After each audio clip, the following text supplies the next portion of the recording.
Micro Barb here, and I got to take home a KLR 650, a 2022 KLR 650. We just got this in used, and I got to take it home for the weekend. I didn't get to do a review on it because we had some other stuff going on, but I did get to ride it.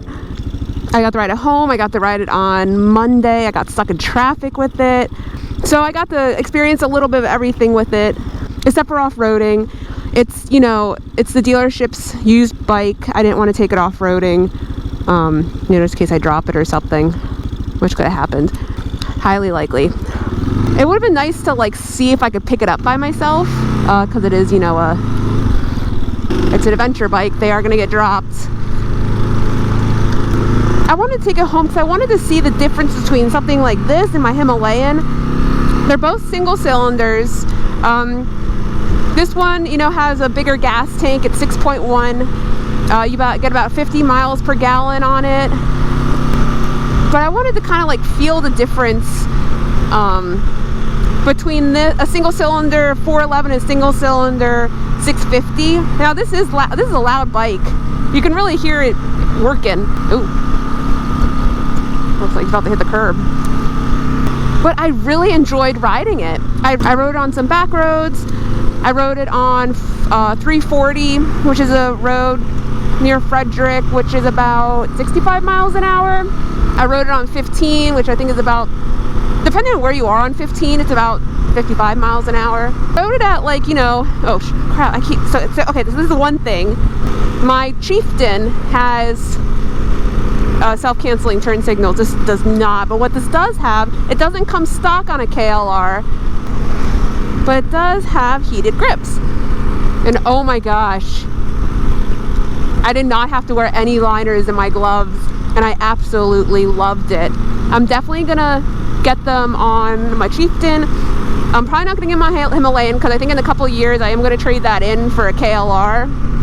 That's why I took this home with me, to see if I really liked it. Now this one is a used one, so what the previous owner did to it is that he lowered it. I'm hoping to come to a stop at some point so I can show you, but I'll show you when we get back, and I'll kind of do a walk around with you.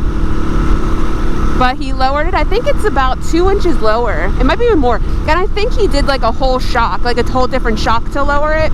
That might be the only way to lower it. I know on Indians you can just get links and you can lower your Indians that way. I mean, like your big touring Indians. Some other stuff he did, he got the GAPS on this one. He's got the heated grips. He changed his back tire to a tubeless tire because he did a lot of off-roading. But I also loved commuting with this to work. Like, it was just it was just a fun ride to work. Like my Chieftain's a fun ride too. The Himalayan is definitely a better back roads, and oh my god, I absolutely love it in the dirt. It's so much fun in the dirt. But it, you know, it's just, it needs more power for sure. But I have more experience riding on the, oh here, we can show here. I'm not quite flat-footed, but a lot better than I was on the KLR. But as you know, Kawasaki just came out with a KLR S. So that's a shorter, my thing's fogging. That's a shorter, S stands for short, I guess. I don't know. But it's a shorter seat height. So it's more approachable to someone who wants to have a bigger motor like the 650, but on a shorter seat height. And I feel like that's targeted for people like me, maybe a little bit shorter, less experienced off-roading, but still want to be able to take this on the highway, take it on back roads that are 55 or more. I mean, you can do that with the Himalayan for sure, but it doesn't feel like, this doesn't feel like it's stressing as much as the Himalayan. The Himalayan kind of can feel like it's stressing a little bit. I was watching another YouTuber like a couple months ago when I was kind of looking at the KLRs, because I kind of like they're kind of the perfect bike for what I'm looking for. And I kind of explained to you why with the engine, the seat height, everything like that. But what I also like is that it's the bare minimum. Look at this. You don't even get RPMs. You don't get gear indicators.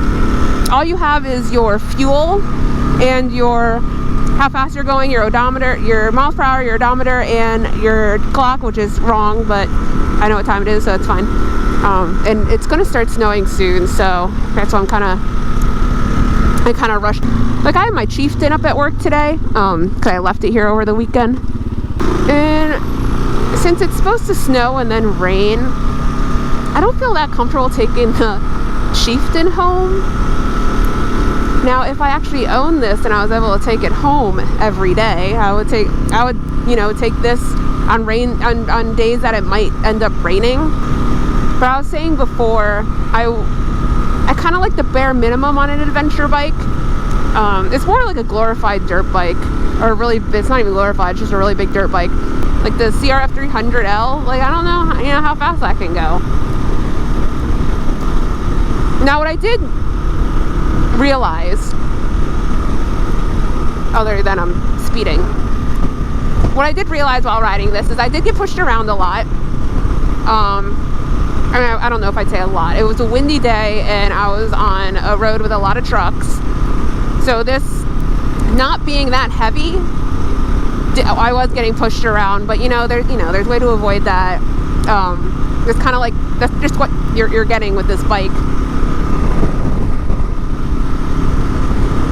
But I like that it's lighter because I feel more comfortable and confident off-roading. The other thing I was really surprised about on my way here is I didn't have any of my heated gear on. I kind of wanted to see what it was like, how much protection I was getting. It was like 35 degrees out when I left for work. I go on a road I go about 60-ish. It's a main road, but it's not a highway. And I didn't get cold. Yeah, I had 3 layers on. I had fleece-lined pants, but I just had my normal gloves. My hands were fine because of the heated grips. Trying to say is that I was a lot more protected than I would have thought. This does a lot more than I ever would have thought. My head wasn't buffering. I didn't feel any wind in my chest. I felt it in my arms, but my arms are out here, so. The other thing that I noticed while riding specifically on 15, because in some parts it's like a very straight road. Actually, 340 is even straighter. Is this bike is just planted. It just likes to ride in a straight line. I'm not saying it does bad in the curves. It just likes to ride in the straight line. And as you can see, you can add some more accessories to it. You can add like one of those cigarette lighters. That's I think for a USB there. That I'm not actually sure what that's for down there. The windshield is adjustable, but you do have to get tools to lower it and raise it, which is kind of annoying because I like the Triumph ones. The Triumph ones, you just reach out and pull up or pull down and it's lowered or raised. I do like this here. I feel like I would have put this up here, but that's just me. This one has some hard bags on it that I'm not the biggest fan of. They're kind of annoying to open and close, but they are big. I fit my laptop, my lunch, and my GoPro stuff all in one of the bags, and then I left the other one because it has a shock in it. I'm guessing that's the original shock. There's no cruise control. You have brights. I don't even know where the hazard lights are. I tried to find them yesterday. Oh, that's the thing. I got stuck in 2 hours of bumper-to-bumper traffic yesterday on this bike. So I got to know it pretty well. And I didn't get as fatigued as I thought. Being a higher bike, higher seat height, a bike with a higher seat height, I thought like my legs would get tired, but because I was one-legging it the entire time, and I really didn't, and my clutch hand didn't get fatigued. I got a little fatigued by the end. I mean, that was a long time, but it didn't get fatigued within like 10 minutes of being in, you know, bumper to bumper traffic. And it was just traffic. There's no accidents or anything. But yeah, this is a bike I would completely recommend to someone who, I guess, kind of wants to do the same things I do, not have to worry about the same things I want. I don't want to worry about, if that makes sense. I want to be able to do my own maintenance.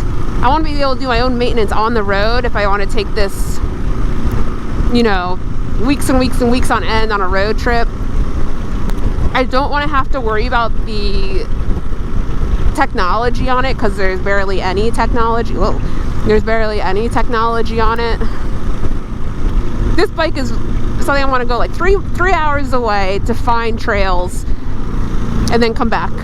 Like with the Himalayan, it's a little bit harder to do because you kind of have to find back roads the whole time, just because it doesn't quite get up to speed where you want it to be while traveling on the faster roads.